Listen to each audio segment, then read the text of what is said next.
삼위일체와 계시, 마크 D. 톰슨. 제자들과 대화하시면서 예수님은 아버지 외에는 아들을 아는 자가 없고 아들과 또 아들의 소원대로 계시를 받는 자 외에는 아버지를 아는 자가 없느니라 라고 말씀하셨다. 잠시 후에 시몬 베드로가 주는 그리스도시요 살아계신 하나님의 아들이시니이다 라고 고백하자 예수님은 바요나 시몬아 내가 복이 있도다. 이를 내게 알게 한 이는 혈육이 아니요 하늘에 계신 내 아버지시니라 라고 대답하셨다. 하나님은 아는 일과 알려지는 일을 위해 심오하고 인격적이고 영원한 투자를 하신다.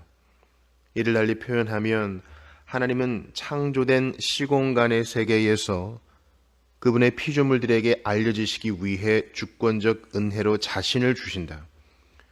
그러므로 삼위일체적 하나님의 영원한 자기 지식과 창조와 구속 경륜에서 자신을 알리시기 위한 활동은 구분되지만 분리될 수 없다. 좀 더 광의적으로 말하자면 삼위일체의 영원한 진행과 이 세상에서의 시간적 과업은 구분되지만 분리될 수 없다.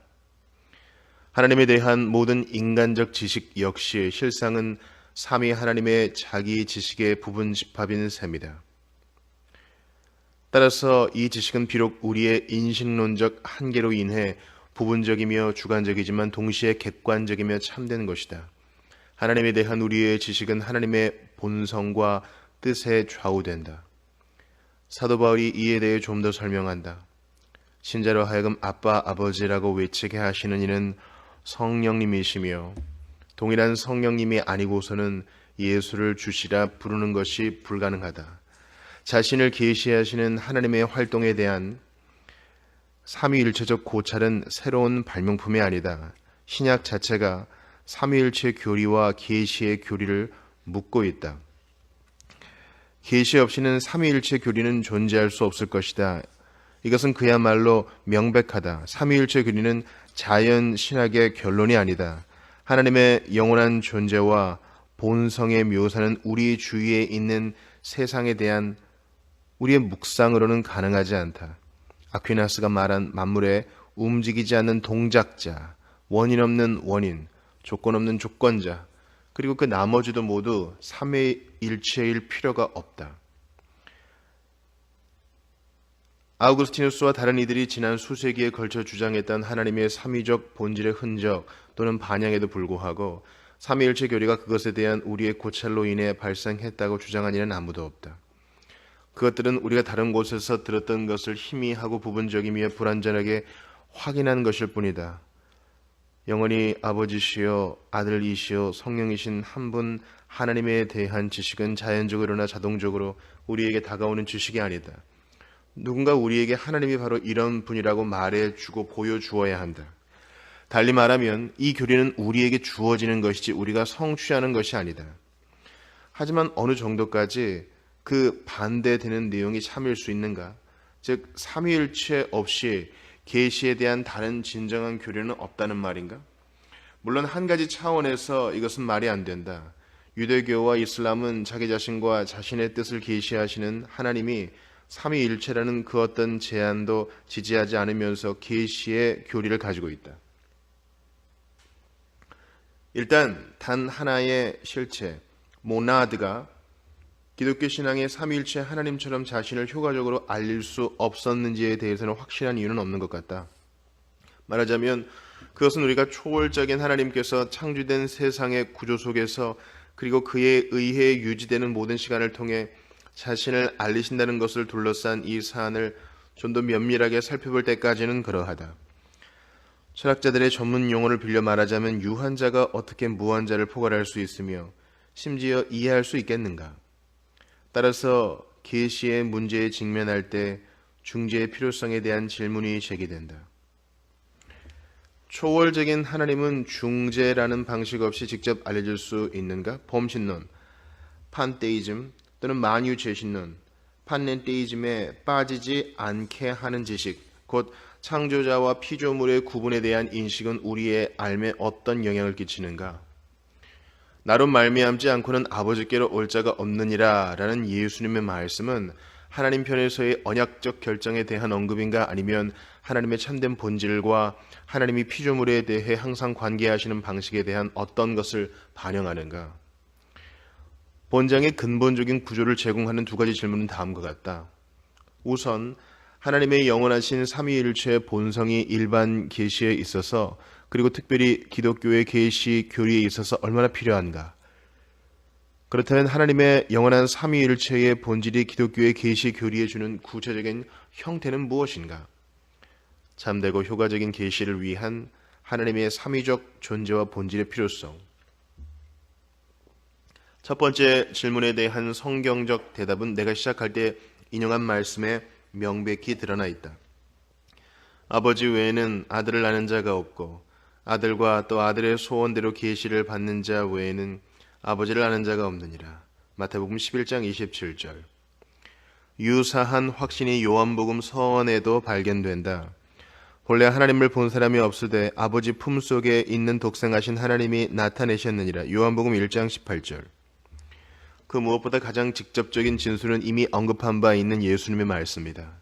나로 말미암지 않고는 아버지께로 올 자가 없느니라. 요한복음 14장 6절. 오늘날의 한 주석가가 잘 설명했듯이 오직 아들이 주시는 계시로만 다른 이들에게 공개되는 아버지와 아들이 스스로 나타내신 세상이 있다. 영원한 아버지는 영원한 아들이신 예수 그리스도의 사역이 아니고서는 알려지지 않으며 우리가 접근할 수 없는 분이시다. 하나님에 대한 우리의 지식은 이 영원한 아버지와 아들의 관계에 견고하게 닻을 내리고 있다. 예수님께서 후에 요한복음에서 성령의 오심에 대해 말씀하실 때 다시 한번 이 그림은 더욱 명백하게 삼위일체적 방향으로 채워진다. 배신당하고 체포당하시던 날 밤에 예수님은 제자들을 위로하셨다. 그러나 진리의 성령이 오시면 그가 너희를 모든 진리 가운데로 인도하시리니 그가 스스로 말하지 않고 오직 들은 것을 말하며 장래의 일을 너희에게 알리시리라. 그가 내 영광을 나타내리니 내 것을 가지고 너희에게 알리시겠습니다. 무릇 아버지께 있는 것은 다 내 것이라. 그러므로 내가 말하기를 그가 내 것을 가지고 너희에게 알리시리라 하였노라. 요한복음 16장 13에서 15절. 이 부분에는 좀 더 엄밀한 설명이 요구된다. 우리는 삼위일체 교리가 효과적인 하나님의 계시를 위해 필요한지 그렇지 않은지를 묻는 것이 아니다. 이 경우에 옛 언약 아래에 있던 신실한 이스라엘 백성에게 주신 주님의 계시가 의문의 대상이 된다. 성경에서 삼위일체 교리는 살아계신 하나님이 점진적으로 보여주신 계시의 결과였으며 예수님의 부활과 성령의 부어주심에서 그 절정을 이루었고, 초기 기독교의 첫 4세기 동안 여러 공격에 맞서 좀 더 체계적으로 설명되었다. 그보다 우리가 던져야 할 질문은 만물을 지으시고 존재하는 만물이 의존하는 하나님의 효과적인 계시가 사실상 아버지와 아들과 성령으로서의 하나님에 의해 이루어지는가에 대한 문제이다. 나로 말미암지 않고는 아버지께로 갈 자가 없느니라라는 이 주장은 얼마나 심오한가.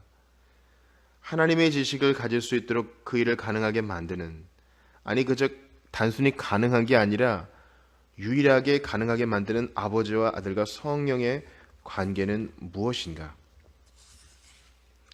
여기서 우리는 하나님의 초월성과 불가해성이라는 신학적 범주에 직면한다. 이 가운데 첫 번째부터 언급하자면 우주는 피조물로부터 창조자를 향해 여행하는 길을 우리에게 제공하는 하나님 존재의 확장이 아니다.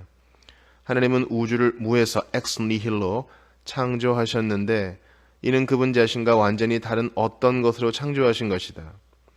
창조는 사랑이신 하나님의 영원한 속성에 전적으로 일치되는 사랑의 행위이지만 그와 동시에 주권적으로 자유로우신 하나님의 은혜의 행위이다. 따라서 8세기 다마스쿠스의 요한이 했던 언급을 지지하는 일은 신중해야 한다.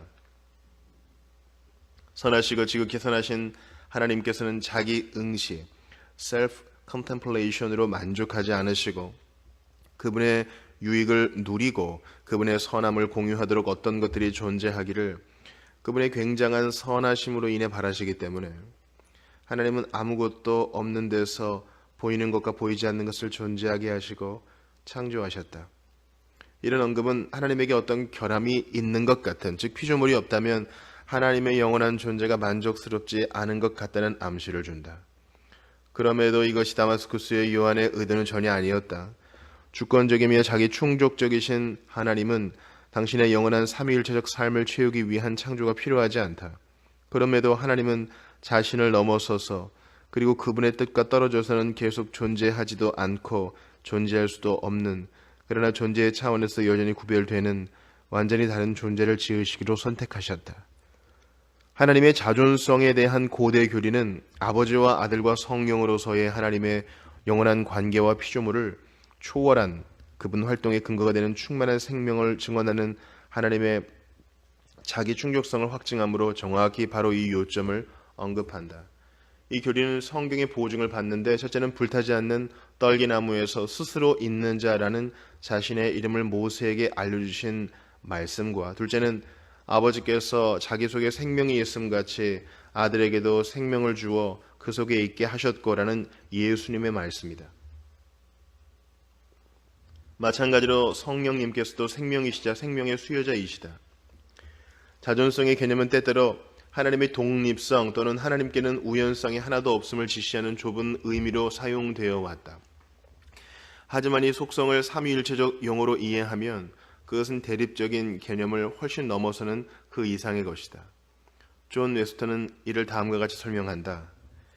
하나님 자신은 스스로 존재하시고 자신의 생명으로 완전히 활동하심으로 전적으로 자유롭고 충만하시며 아버지와 아들과 성령으로 계신다. 하나님은 스스로 존재하시는 은혜의 주님으로서 자신을 근거로 자신을 주신다. 하나님은 각각 그 안에서 그를 위해 그로부터 결코 분리할 수 없는 아버지됨과 아들됨과 발출의 완전하심이며, 이를 통해 자신을 여호와로, 구주로, 그리고 그의 피조물의 상대로 자신을 주신다. 이런 삼위일체적 성격이 하나님의 자존성에 대한 기독교적 고백의 독특한 특징이다.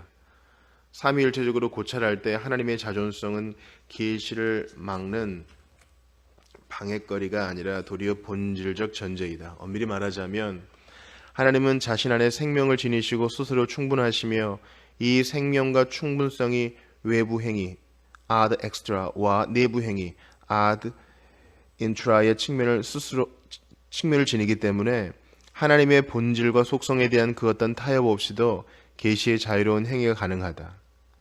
여기서 우리는 칼 바르트의 공헌을 인식할 수 있다.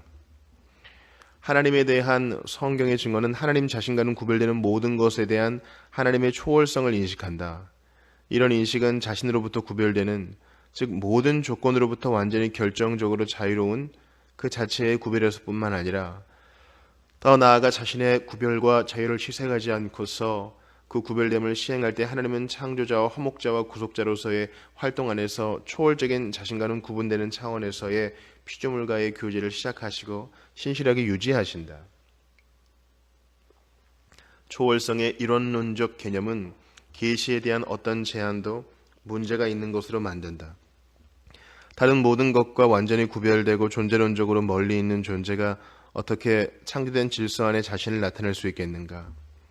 참된 자기소통을 가능하게 만드는 접점은 어디에 있는가?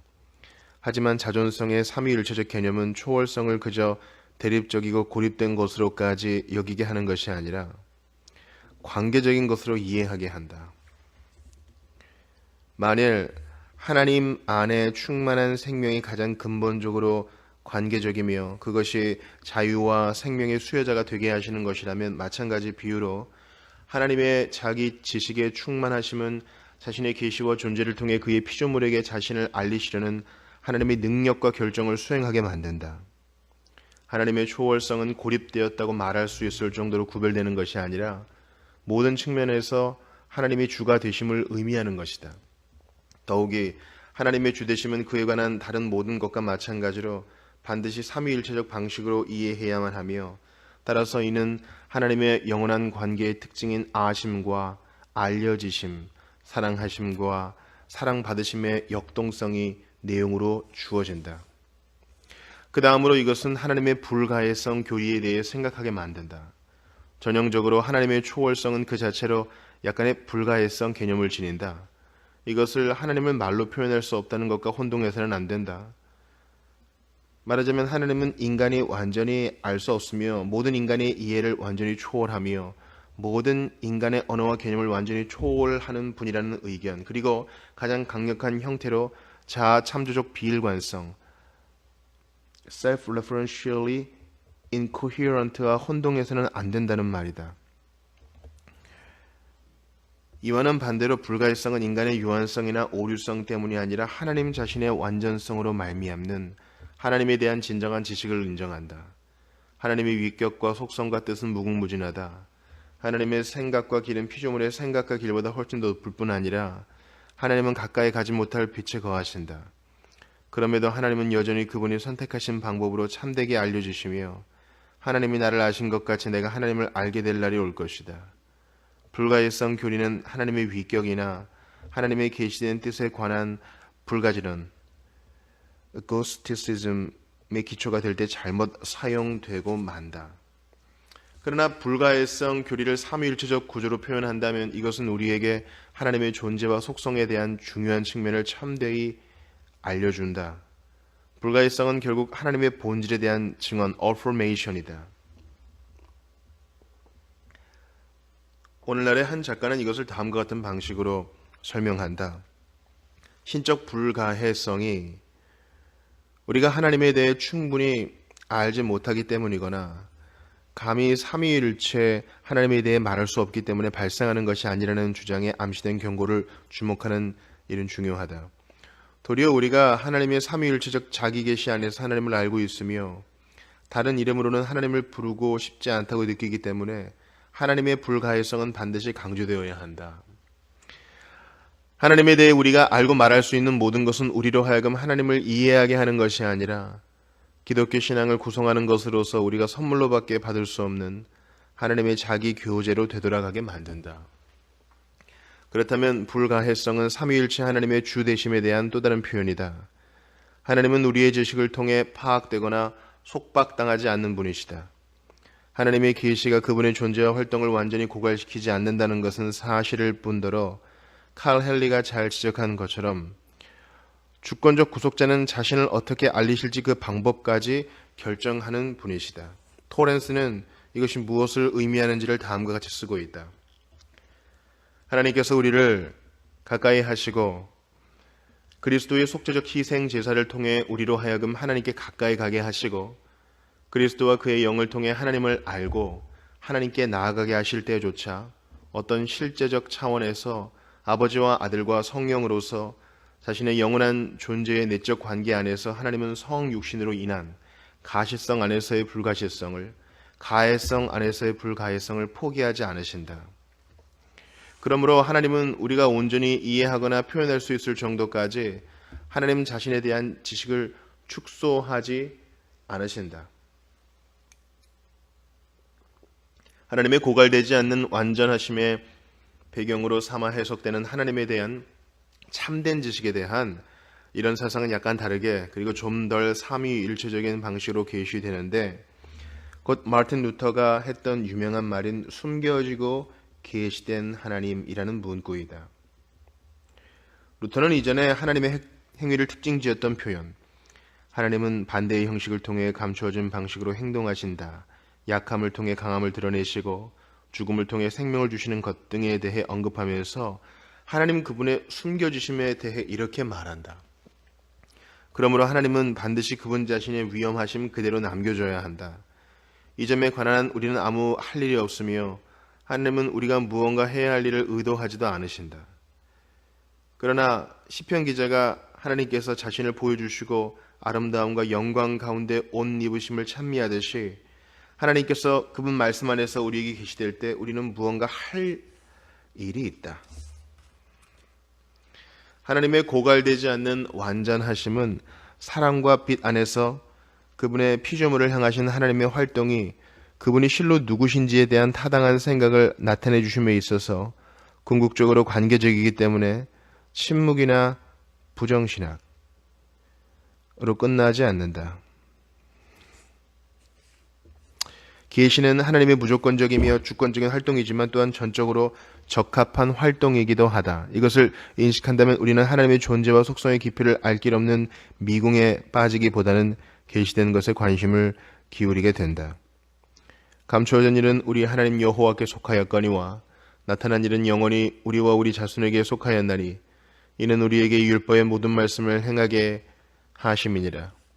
계시된 말씀은 참된 것이고 올바르게 알려졌지만 그럼에도 우리는 하나님께서 자신을 아심같이 그분을 알지 못하고 알 수도 없다. 주 4세기 제롬이 잘 말했듯이 본성의 평등을 통해 아는 것과 계시하시는 분의 호의로 아는 일은 사뭇 다르다. 삼위일체 각 위격들의 영원한 관계가 하나님의 본성을 스스로 드러내고 있다는 것은 분명하다. 하나님이 아버지와 아들과 성령으로서 자신에게 자신을 주심이야말로 하나님이 피조물에게 자신을 주실 때 전제되는 조건이다. 달리 표현하자면 하나님의 완전하심은 내부 행위 아드 인스트라로서의 교제이다. 하나님의 임재는 외부 행위 아드 익스트라로서의 그의 교통이다. 교제와 교통은 양자의 차원에서 서로 연결되어 있으며 초월성, 자존성, 불가일성에 관한 신학적 진술을 정당하게 만든다. 그럼에도 이 점에 있어서 신중해야 한다. 스콧 스웨인이 상기시키듯이 이 두 가지 차원이나 관점의 구별 및 관계에 우리는 모두 주의할 필요가 있다. 교통과 교제의 삼위일체적 생명은 두 가지 관점에서 고려되어야 한다. 하나님을 향한 내적인 생명, 내부 행위로서의 신적 생명이며 다른 하나는 하나님을 향한 외적인 생명, 외부 행위로서의 신적 행위이다. 내부 행위로서의 삼위일체적 교통과 교제의 생명은 필연적이고 완전하며 실제적이고 영원하다. 삼위일체 하나님은 항상 그분의 지복한 생명의 완전한 광채이시다. 하지만 외부 행위로서의 삼위일체 하나님의 교통과 교제의 사역은 완전을 향한 과정으로서 불확정적이며 시간적이다. 그것은 때가 찬 경륜이다. 이 두 가지 신적 교통의 방식 사이의 구분에는 매우 많은 것들이 달려있다. 이 구분을 유지하는 일에 실패한다면 하나님의 자존성과 피조물의 필요성을 존중하는 일에 실패하게 될 것이다. 하지만 이 신적 교통의 두 가지 방식 사이의 관계에도 역시 매우 많은 것들이 달려있다. 이런 관계성을 올바로 인식하는 일에 실패한다면 복음의 놀라운 기적을 감사하게 생각하지 못할 것이다. 하나님은 우리 주 예수 그리스도의 영원한 아버지이시자 또한 그의 아들이신 그리스도께서 나의 하나님 나의 아버지라고 부르신 분이기 때문이다. 하이델베르크 유리문답 26문. 이는 우리에게 매우 중대한 신학적 범주를 고찰하게 만든다.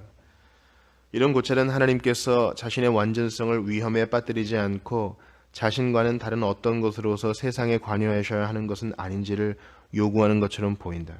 하지만 어떤 방법으로 삼위 하나님께서는 하나님 자신과는 다른 존재인 세상과 관계하시며 그리고 항상 모든 측면에서 다른 모든 영역과 마찬가지로 계시의 측면에서도 하나님 자신을 의존하게 하시는가?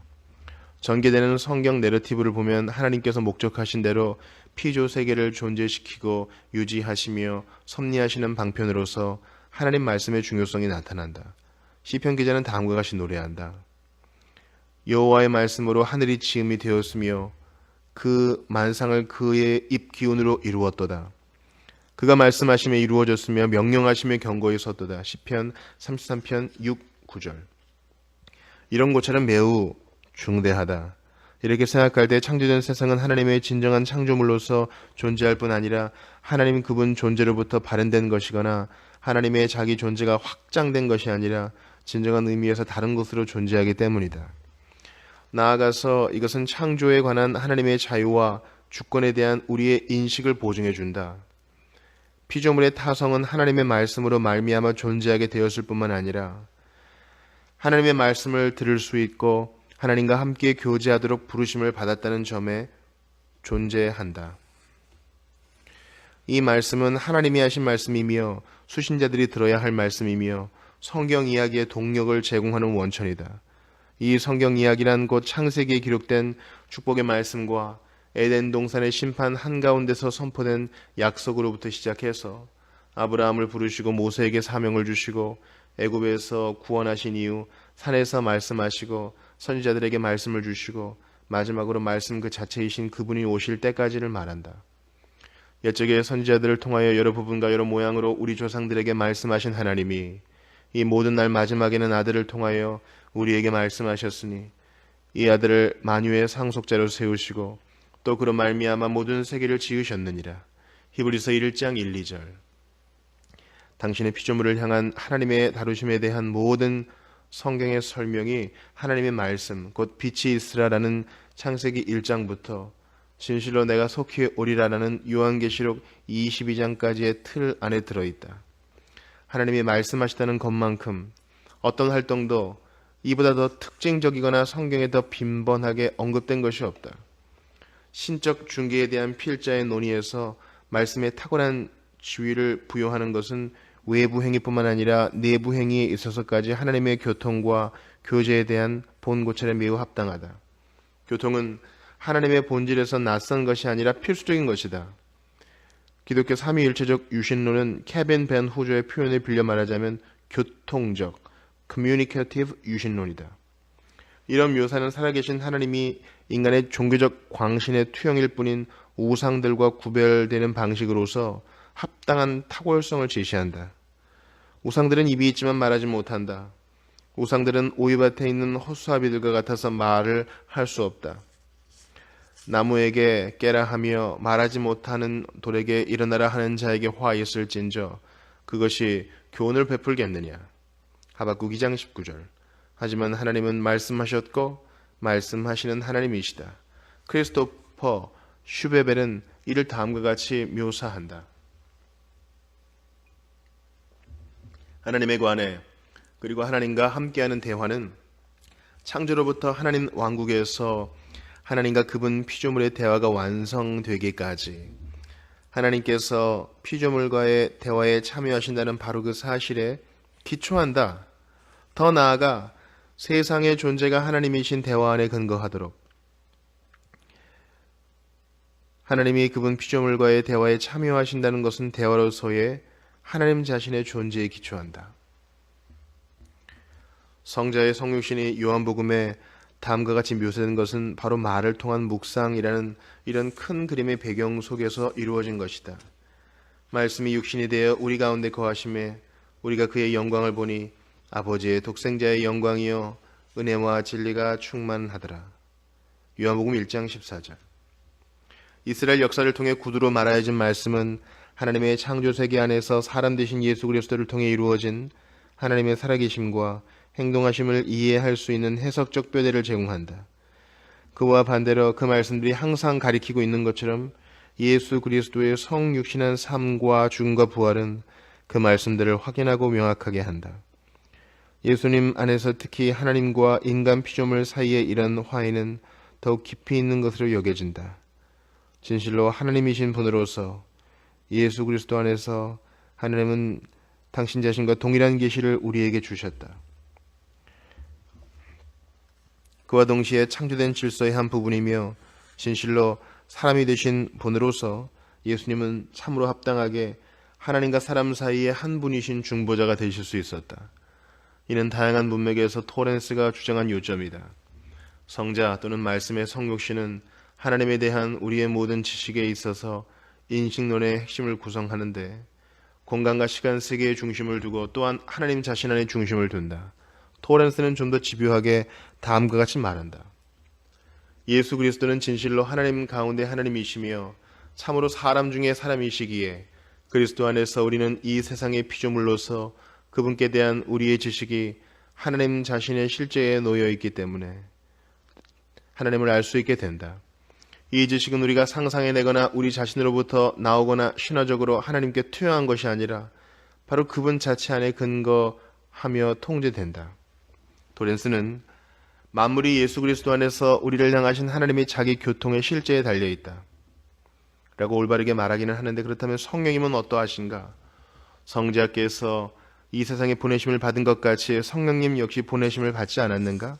만일 성령께서 창조된 세계 속에서 하나님의 목적과 현존을 중재하신다면 이는 성자의 중보자적 역할과 어떤 조화를 이루는가? 성령님의 이런 역할에 대한 가장 직접적인 성경의 증언은 요한복음에 기록된 예수님의 고별 설교에서 발견된다. 예수님은 아버지에게 영원토록 너희와 함께 있는 또 다른 보혜사를 보내주실 것을 간구하시겠다고 제 아들에게 약속하셨다. 이 보혜사는 아버지로부터 오시는 진리의 영인데 예수님은 그가 나를 증언하실 것이라고 말씀하셨다. 성령님은 오셔서 그리스도의 제 아들을 모든 진리 가운데로 인도하실 터인데 그리스도는 계속해서 성령께서 내 것을 가지고 너희에게 알리시겠습니다 라고 말씀하신다. 예수님은 그의 죽으심과 부활과 승천 이후에도 성령님의 임재를 통해 제자들 가운데 계속 나타나실 것이다. 예수님의 중보와 성령님의 중보 사이의 상호 관계는 명백하다. 아들이 아버지에 의해 보내심을 받아 이 세상에 오신 것처럼 성령님은 아버지와 아들에 의해 보내심을 받은 분으로 이 세상에 임재하신다. 누가복음은 우리로 하여금 성령께서 본질적으로나 필연적으로 아들의 성육신에 관계하시기 때문에 아들의 중보 뒤에 일어나는 것 또는 그것을 대체하는 것으로서가 아닌 성령님의 중보를 볼 수 있게 하는 보충적인 관점을 제공한다. 성령님께서는 동정녀 마리아가 수태할 수 있도록 보호하셨을 뿐만 아니라 그의 사역을 통해 성육신 하신 성자 위에 임하셨다.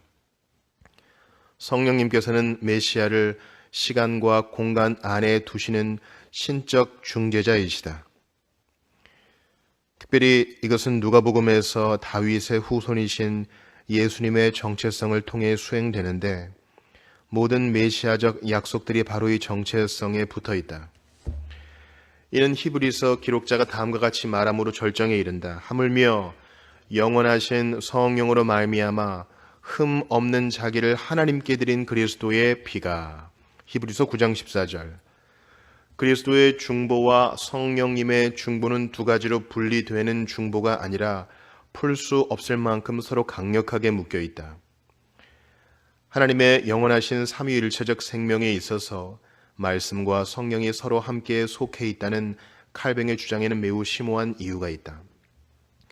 주 하나님께서는 하나님 말씀의 확실성과 그의 성령의 확실성을 일종의 상호 간의 결속을 통해 하나로 묶어 놓으셨기에 우리로 하여금 하나님의 얼굴을 바라보게 하시는 성령께서 빛을 비추셔서 완전한 신앙이 우리 마음속에 거하게 하신다.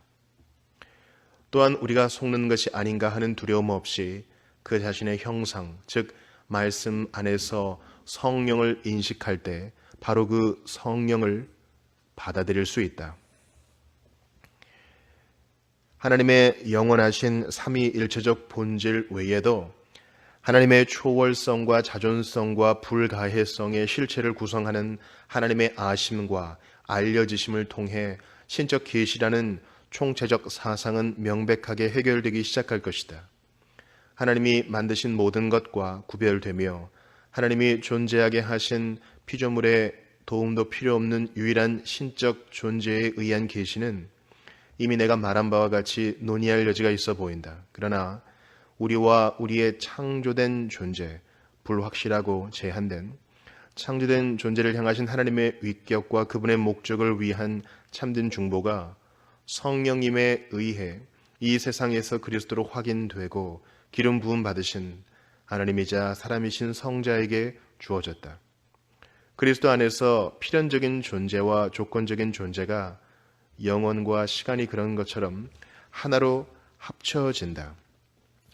자신의 삼위일체적 생명 안에 있는 하나님의 영원한 자신을 주심이 우리에게 무조건적으로 주어졌다.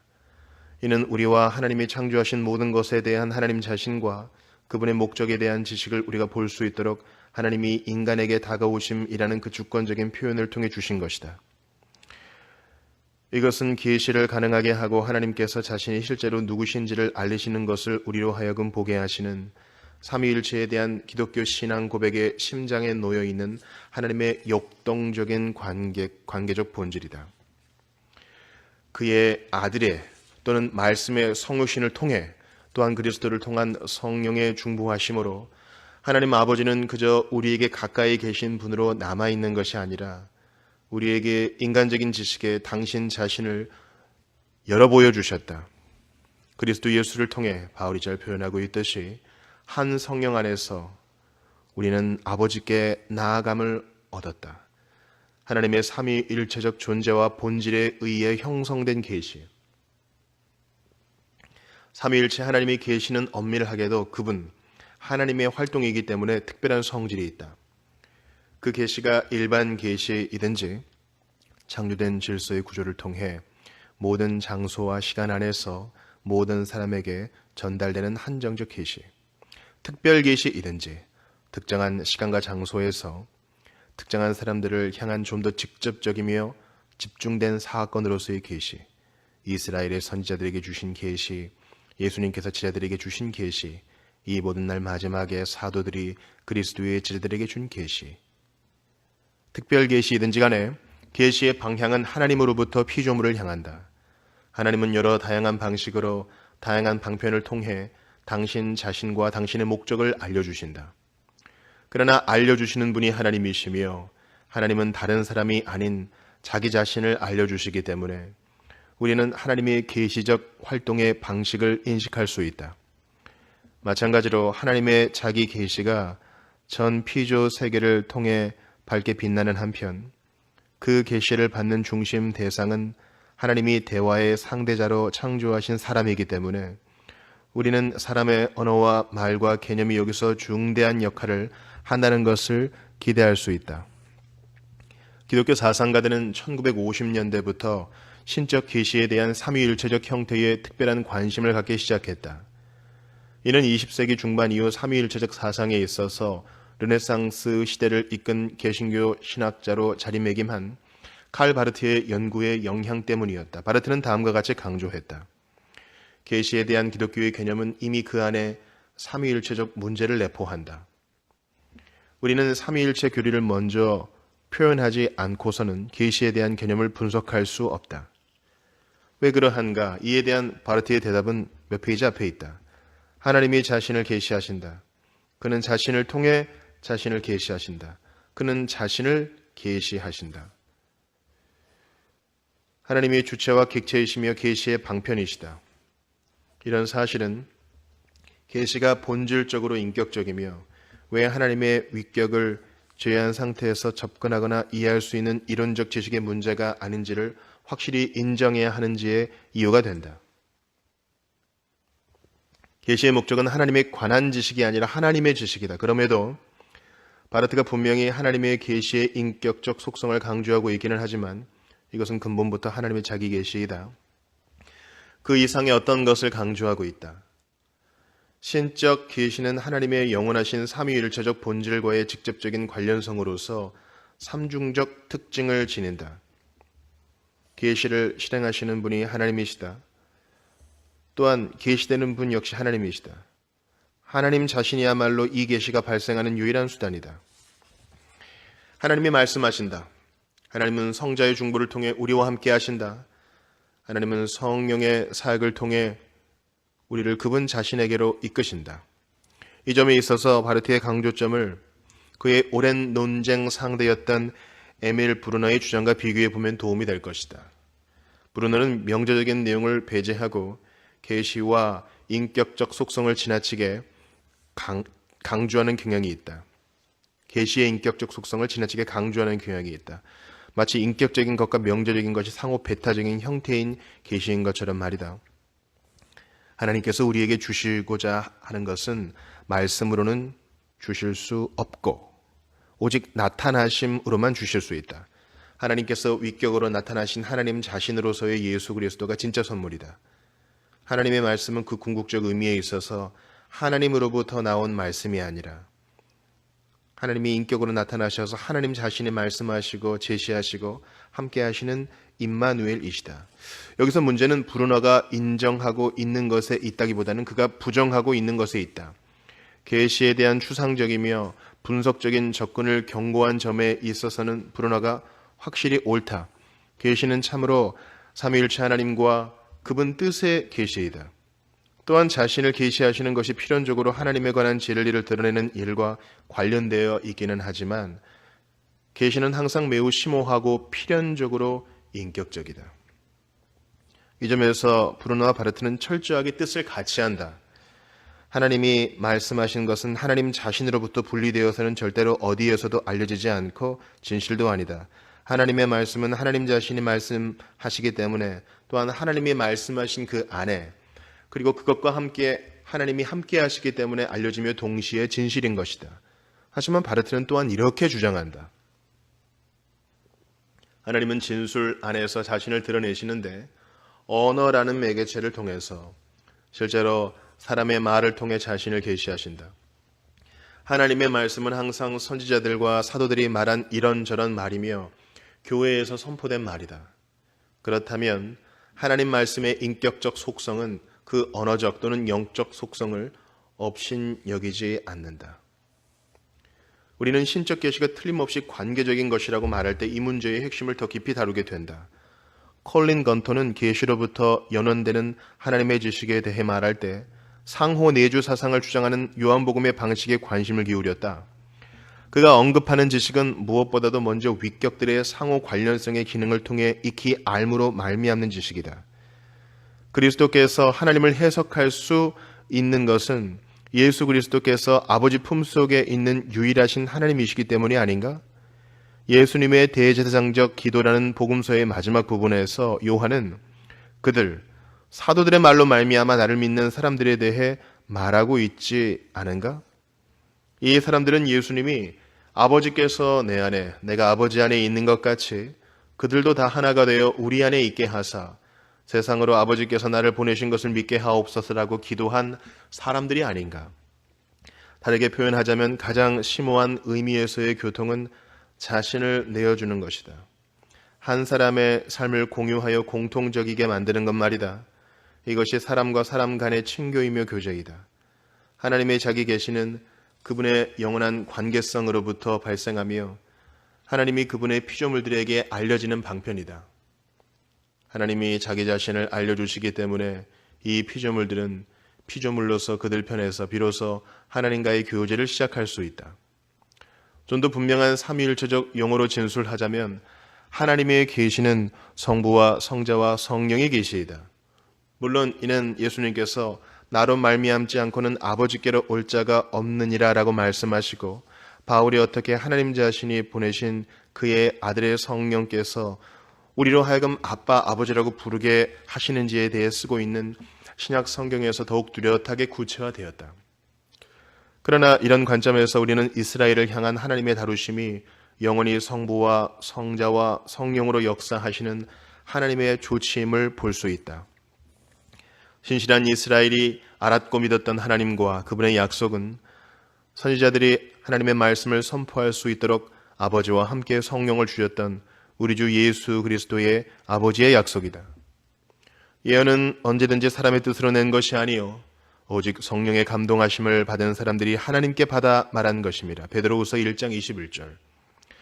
따라서 이제 우리는 다시 처음 시작할 때 언급했던 예수님의 말씀으로 되돌아오게 되고 계시가 아버지, 아들의 정황 속에서 발생하며 성령님의 역사하심으로 우리의 경험 안에서 완성된다는 깨달음을 얻게 된다.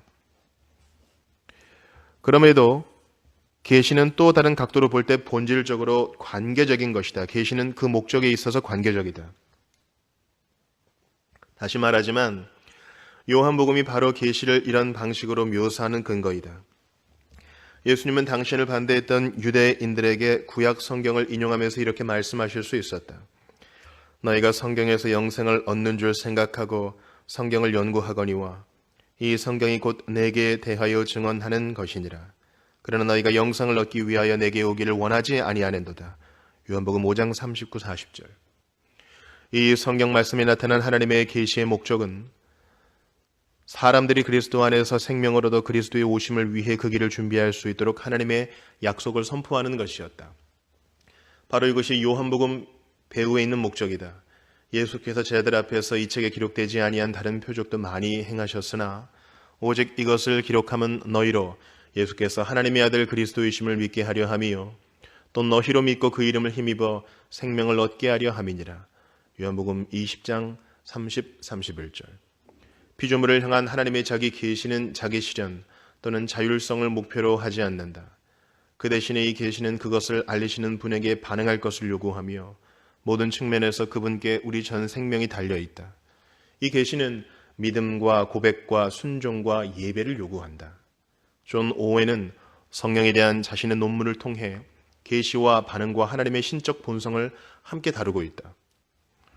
절대적으로 고려할 때 완전히 무한하시고 신적으로 완벽하신 분으로서의 하나님의 존재가 바로 우리가 그분을 예비하는 공식적인 이유이다. 하지만 하나님이 우리에게 주시는 탁월한 계시가 이 예배를 지시하고 인도하며 규정해야 한다. 바로 이것이 소위 신성에 마땅히 돌려야 할 존경을 돌리게 만드는 신적 계시의 결과이다. 계속해서 우리가 고찰하는 내용은 극히 중요하다. 엄밀히 말하면 계시는 스스로 충분하며 본질적이며 거역할 수 없는 초월성을 그 속성으로 지니신 삼위일체 하나님의 결정이기 때문에 그 계시는 하나님의 주재권, 롤드십의 표현이 된다. 이는 칼 바르트로부터 존 프레임까지 다양한 신학자들의 관심사가 되었다. 이에 대해 바르트는 다음과 같이 주장한다.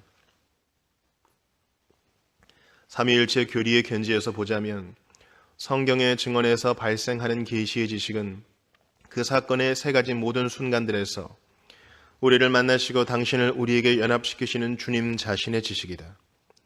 하나님은 항상 우리를 필요로 하지 않지만 우리 없이는 그 뜻을 나타내지 않는 분으로 남아 계실 것이다. 네 권으로 된 프레임의 대작의 제목은 A Theology of Lordship, 주재권의 신학이다. 프레임은 이 책에서 하나님의 주재권이라는 개념 아래 다음과 같은 방식으로 하나님에 대한 성경의 가르침을 요약해서 제시한다. 구속 역사를 통해서 사람들에게 하나님은 주님으로서의 당신 자신을 밝혀주셨고 사람들에게 그 개념의 의미를 가르치고 증언해 주셨다. 하나님이 주이시다. 이것이 구약 성경의 메시지이다. 예수님이 주이시다. 이것이 신약의 메시지이다. 다시 한번 말하지만 예수님을 그리스도로 확인해 주는 것이 성령의 사역이며 그리스도를 주라고 고백하게 하시는 이도 성령이시다.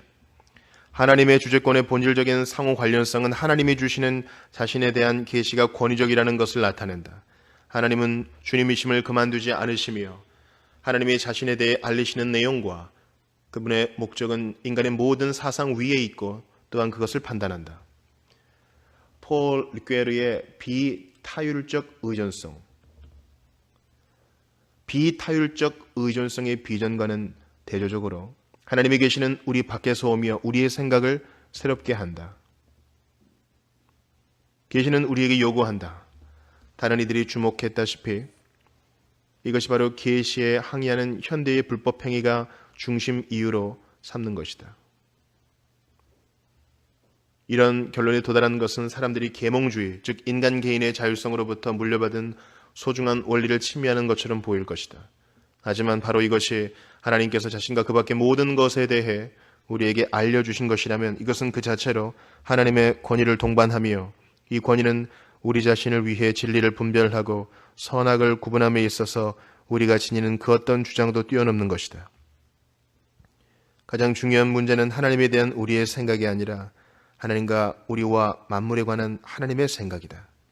계시와 삼위일체 하나님의 복음. 하나님의 영원한 생명의 삼위일체적 본성으로부터 그 형태를 갖춘 계시는 아버지를 참되게 알리시는 아들을 강조하지만 그 아들이 하나님의 아들과 주님으로서 알려지는 것 또한 오직 성령님의 역사하심을 통해서이다. 이런 방식으로 볼 때 하나님의 계시의 핵심은 바로 복음이다. 따라서 계시는 모든 면에서 하나님과 사람 사이의 중보자도 한 분이시니 곧 사람이신 그리스도 예수를 떠나서는 결코 조명될 수 없다. 그리스도 안에서 우리는 하나님을 참되게 알 수 있다. 오직 그리스도 안에서만 우리는 참되게 하나님을 알 수 있다. 하나님의 깊은 것까지라도 통달하시는 그리스도의 영이요 하나님의 성령을 통해 하나님이 자기를 사랑하는 자들을 위하여 예비하신 모든 것을 볼 수 있다. 하나님에 대한 우리의 지식은 완전하지 않다. 하나님은 모든 측면에서 여전히 주 하나님이시기에 우리에게 견제당하거나 지배받으실 수 없는 분이시다. 하나님은 초월적이며 자기 충족적이며 불가해적이다. 그럼에도 그분은 자신을 우리에게 주시는 것이 그분의 본성이며 그분의 주권적이며 자비하신 자유로 인해 우리에게 자신을 주시기로 결정하셨기 때문에 우리는 하나님을 알 수 있다. 대초에 하나님이 온 세상이 존재하도록 말씀하셨기 때문에 하나님은 지금도 여전히 말씀하신다. 이제부터는 너희를 종이라 하지 아니하리니 종은 주인이 하는 것을 알지 못함이라. 너희를 친구라 하였노니 내가 내 아버지께 들은 것을 다 너희에게 알게 하였음이라.